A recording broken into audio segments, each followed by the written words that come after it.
Newcastle Castle there in the background. Surely that has to be a part of the new crest, but that is for a different day. We are here in the Toon. No, I'm not at Arsenal. Nightmares with the trains and everything. Fair play to the joys that have travelled down. Too inconvenient, and that for me and what's going on in my life. So we're going to go to Fleet Street to watch the match. Remember, at Fleet Street, you can get a drink for £1 for the next 10 minutes every time Newcastle United score. Amazing deal. Fantastic. So hopefully we get a couple of cheap pints at Fleet Street today. But before that, we're going to head to Meat Stack. And you can actually get Meat Stack at Fleet Street now as well. So you can order your scran at Fleet Street and get the Meat Stack around the corner, pick it up, and head back to Fleet Street, enjoy a pint, eat it and drink it in there. But I tell you what, we're going to actually just eat in Meat Stack nice and quickly. We've got plenty of time, couple hours before the Newcastle game at Arsenal. Massive one. You'll know the result obviously by now, because this is a bit of a vlog, but more so a match reaction. But we'll just show you the best burgers in Toon first. But before we do that, second place up for grabs today. Second place. Oh, it's massive for the Toon, this one.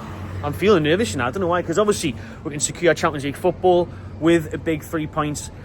But just to go second would be massive, man, for the players, for the club. Psychologically, just looking at that table would be unbelievable to see us in second place.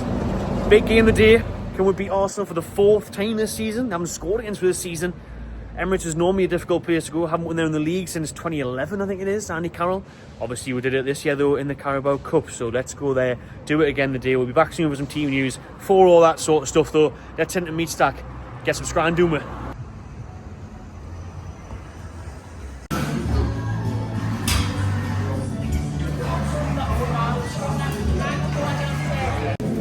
There's this one special, the New Yorker. Oh, unbelievable stuff. Pepperoni cheese fries. Oh my days. It's not all for me though, you know. People think it is.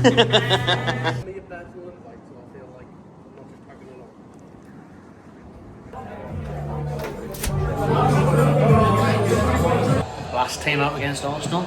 On the posters there on the windows of Fleet Street. Hope you know they won those 2-0 today. Forest currently winning at West Ham, so it's getting extra tight in the European spots.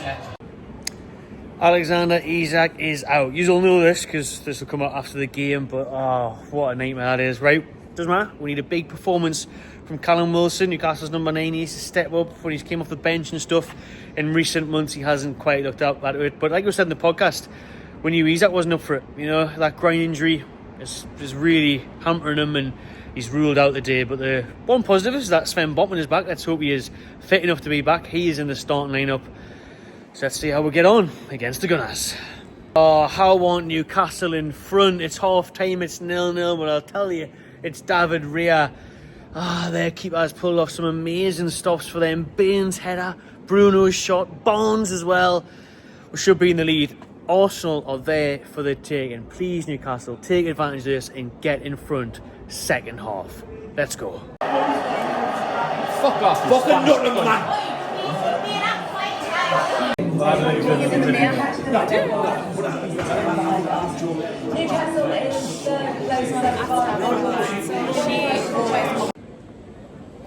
Well, there it is. You knew that was going to happen, didn't you? You just knew that was going to happen. It's Arsenal 1, Newcastle 0, and it goes down to the final game of the season.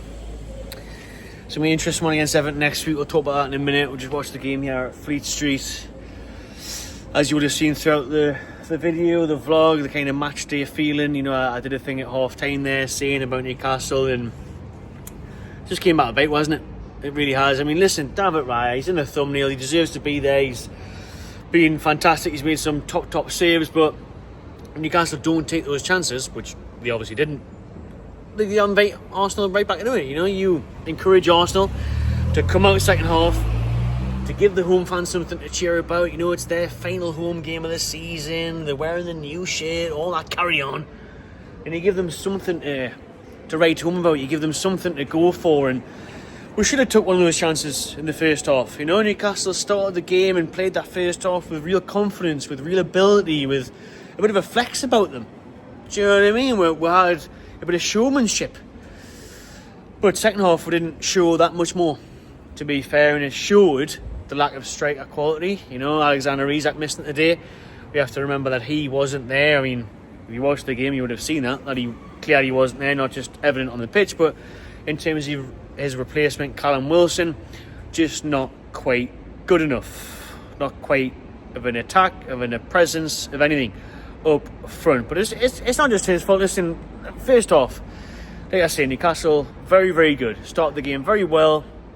Had loads of nice passages of play. I thought Tino on the left there on the overlap worked brilliantly, and nice intrinsic plans as a player, and Bruno getting forward and Tonali being on the ball, and Newcastle had the better possession and created chances, but Barnes had it saved. Byrne had a close range header saved.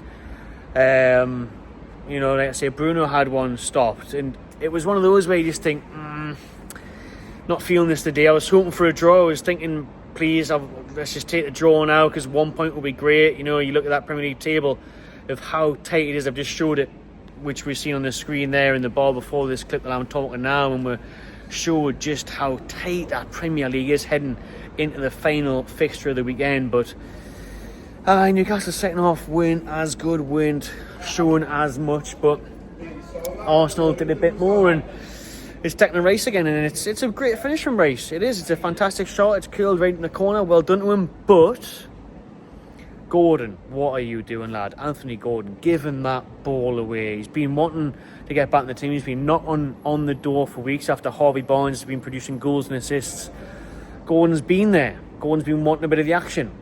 Well, he gave a bit of the action at the red and white today, not the black and white, and they took advantage of it. They did. They took advantage of it. You know, it's poor by Gordon losing possession there. Botman's a bit slow off his mark as well, but it's on Anthony. You know, he gives that away. It's sloppy. It's silly.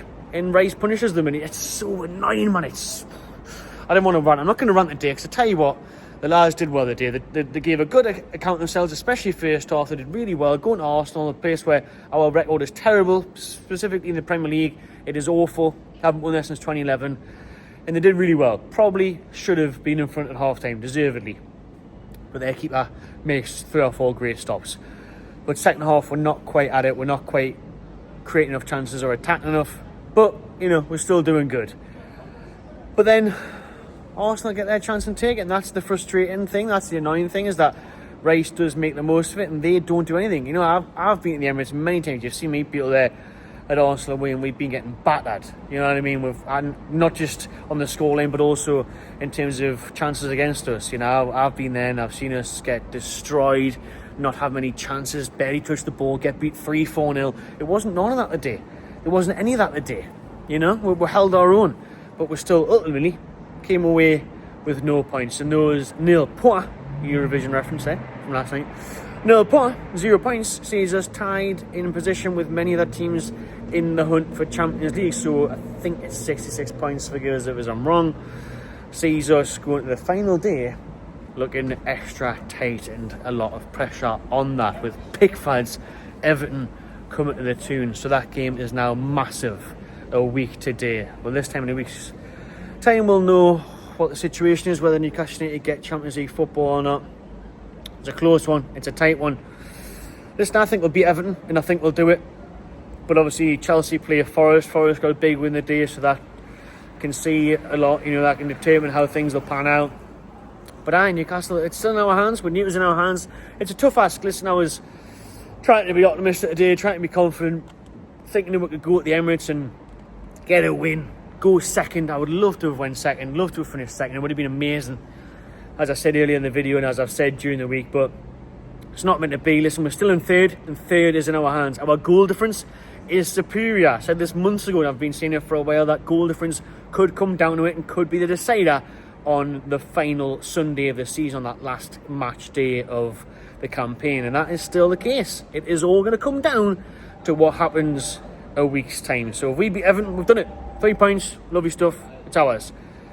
If other results, we'll have to rely on them in terms of our goal difference and what happens. We'll wait and see, but please don't. I mean, the Toffees next week. We've got to beat them, haven't we? We've got to beat the Toffees, surely, at home, for the chance of Champions League football. Let's hope he's at his back for this one, because as I've said, Wilson isn't quite at it, is he? Wilson isn't good enough, man. Callum Wilson's time has got to be finished at Newcastle United. You know, he's just not that striker anymore. I said at the start of the video, it's a big chance for him to show himself today. He hasn't, really, has he? Not that he got loads of chances or he missed any sitters or anything, but he hasn't done himself any favours. And if we have Isaac fit next Sunday, even though he hasn't been fit for a while now, I've been saying it, he hasn't been fit for a while, even if he is good enough to start, come on, that's a big plus, it's a big bonus. So hopefully that's the case. He can play next week, we can get some goals, we can get some bloody wins and points on the board to see us through the Champions League qualification. But there we have it, everyone. 1-0 Arsenal. It's a nervy one next week, it's a huge one next week, so stay tuned to the channel, plenty of build up for that one. Make sure you drop your comments below, your thoughts on the game, subscribe to my channel TV. See you in the next one.